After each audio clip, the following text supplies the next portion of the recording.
जय श्री कृष्णा, जय जादव, जय माधव। पवित्र होली महोत्सव उपलक्षे मो राज्यर समस्त जनसाधारण को शुभेच्छा अभिनंदन। दोल मंडपरे दोल गोविंद दोली खेलुछंती परमानंद मितगो एजे बड़ आनंद। ये होची दोल पूर्णिमा। जादव भाई मानकर ये होची मुख्य पर्व।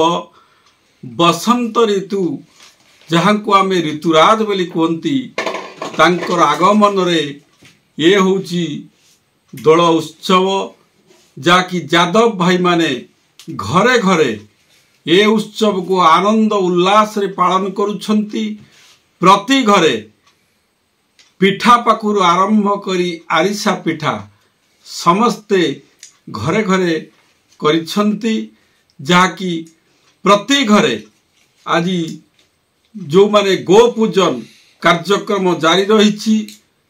पवित्र ये जो दोल जात्रा जहाँकि आमे आज पालन करुछु, गाँ ठारू आरंभ करी सहर पर्यंत जो गोष्ठी गोष्ठी मध्यरे व्यक्ति व्यक्ति मध्यरे ग्राम ग्राम मध्यरे ये जो भाईचारार संपर्क स्थापन करिबा पाई ये जो दोल महोत्सव आज पालन करा जाउछि ता आम पाई आज खुशीर पर्व, आनंदर पर्व।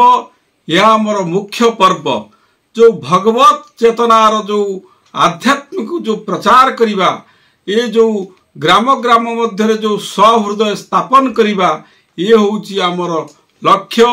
सबु पर्व रे आपण माने जानती भगवान को पाखु भक्त जाई थाए, किंतु आज ये जो दोल पर्व रे भगवान भक्तन को घरे घरे पहुंची थाए। भक्त अपेक्षा करता है भगवान आसीबो, भगवान को से किभली तार दर्शन करिबो, पूजा करिबो, ताकु आरिसा पिठा दबो।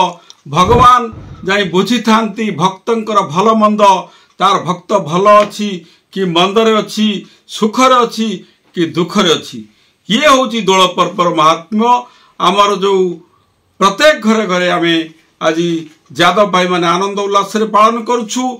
विशेष करी जादव संगठन आज को मोर दायित्व युव सभापति मु रविनारायण खिलार दायित्व नवा परे आज की 7 वर्ष धरी आमे जादव महासभा को आज दल मत वर्ण निर्विशेष रे आज ये संगठन जादव संगठन होई पारे, किंतु आमे समस्त को समान भाव में देखिचु, समस्त को समान भाव में साहाय्य करिछु। जदि कोनोसी असहाय लोक असुविधा रे पड़ी थाए आमे तांको पाखरे पहुंची सब बेले साहाय्यर हाथ बढ़ाई था। ये होची जादव संगठन, जाकि आज खाली ये भद्रकर जे ग्रामांचल नुहे, ग्रामांचल सहरांचल, सहरांचल राज्य, राज्य आज समग्र भारत वर्ष रे एक बृहत संगठन हो पारिछि। सेथिपाई मु आपण मानकु मोर निजस्व मु आपण मान अभिनंदन जणाउछि। राज्यवासी की मु निवेदन करुछि जे आपण माने होली खेलंतु, किंतु जो रासायनिक द्रव्य जो तैयारी होउछि रंग खेलंतु नाही। आमे माने अभिर मारिबा, समस्त आमे समर्पण करिबा भगवान को पाखरे। यही हमर इच्छा आशा। तेणु मु समस्त अभिनंदन शुभेच्छा जणाई मोर होउछि। धन्यवाद।